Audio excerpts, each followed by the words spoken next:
Pleasure, Jordan. Could you describe your job to me in your own words?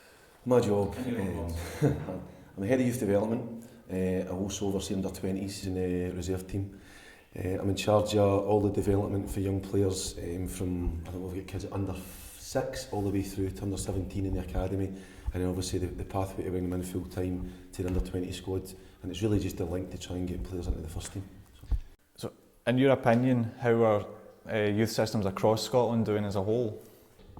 I think it varies from club to club, and it varies throughout the country. I think there could be more done.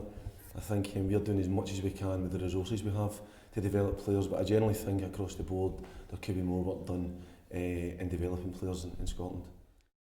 St.Mirren Youth Academy was awarded the 5-star elite status by the SFA. Could you elaborate on what that means?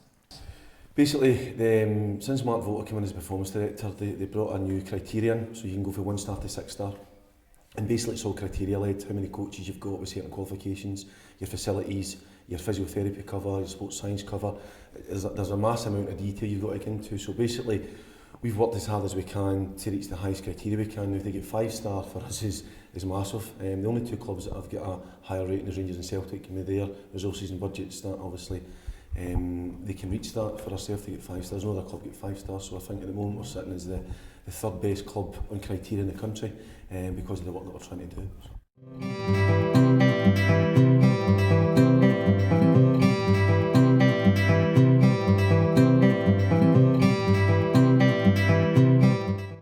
So does that attract more players to come to St Mirren, or do they still go to clubs like Rangers and Celtic? Unfortunately in Scotland there still is the West of Scotland mentality where Rangers Celtic dominate a lot of things and parents maybe don't really see the benefits of coming to a club like St Mirren. They get a better chance playing the first team, which you can look at the first team at the moment, we've got 5 regularly starting that have come out of the academy. If you go to Rangers and Celtic, that's not the case. So there is a shift for some parents in recognising that they'll get a better opportunity at clubs like St Mirren, clubs like Kilmarnock, clubs like Motherwell. So it does help because it's decent PR for us to get that sort of criteria. To be the third best in the country is massive on resources and on the facilities. But still, you're still fighting with maybe a mentality of Scottish people to try and get them away for the bigger clubs or the so-called bigger clubs in the Old Firm. So do you think it's important for the future of the national team that players are coming through at teams like St Mirren? Oh, without a doubt. I mean, if you look at it, there still is a degree of, even at the younger Scotland squads, where Rangers and Celtic players get picked because of what club they're at. But if you look at the 21 squad that get picked there just now, we've got 3 players in it, and that's a lot for a club of St Mirren size. Kenny McLean, Sean Kelly, John McGinn. I think for the game in Scotland, St Mirren, Motherwell, Kilmarnock, whatever it may be, have got to bring through their own players because they're the ones getting experience of playing first team football in the right environment, conducive to obviously developing as a footballer at professional level, which is then going to aid, I think, the first team with Scotland. So. And turning the other way around, is it important for St Mirren that that these young players are getting a chance in the national under-21 team? Oh, definitely. I think it's great for the players. I think first and foremost it's great for experience. If it's going to aid their development, then we obviously want to kind of push that on.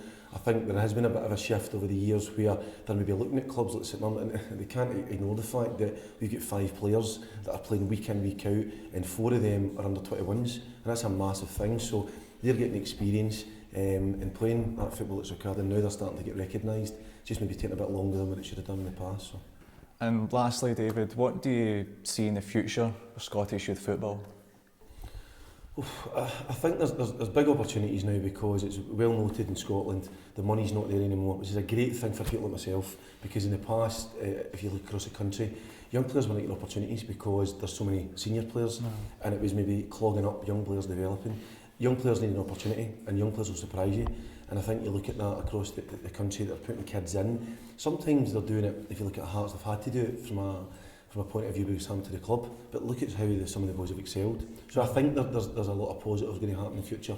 In fairness to the SFA, they have put in these performance schools. They're doing a lot of development squads for kids.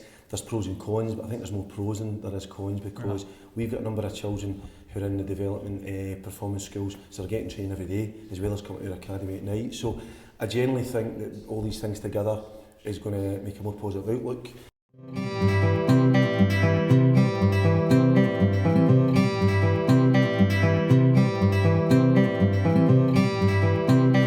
Across the country, I mean ourselves, and I'm very adamant on how we try and play football. We're religious about it because I believe in that's how you're going to develop players. And if you look at the players we've got in the first team, they can all handle the ball. And that's a big thing for us in the club. Every one of our young players has got to be able to take the ball and be able to pass the ball. I know it sounds a wee bit simplistic, but years gone by, there's maybe clubs looking for athletes first, footballers second. We look for footballers first, always, always, always, because that's how we think you're going to develop players for the first team. If you look across the country, I think there's a lot of good work going on at clubs who are doing a similar sort of ideas we're doing, trying to play football the right way, trying to copy our, and we don't like using the name, but Barcelona, because they are a great model for anybody, the way they play, the way they pass. Bayern Munich are the same now because Guardiola's went there.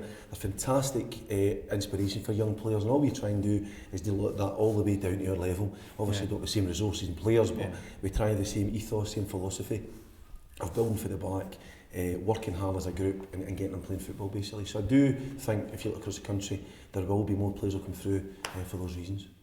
Excellent. Thank you very much. That was very thorough. You're welcome. All right. Thank you. Thank you.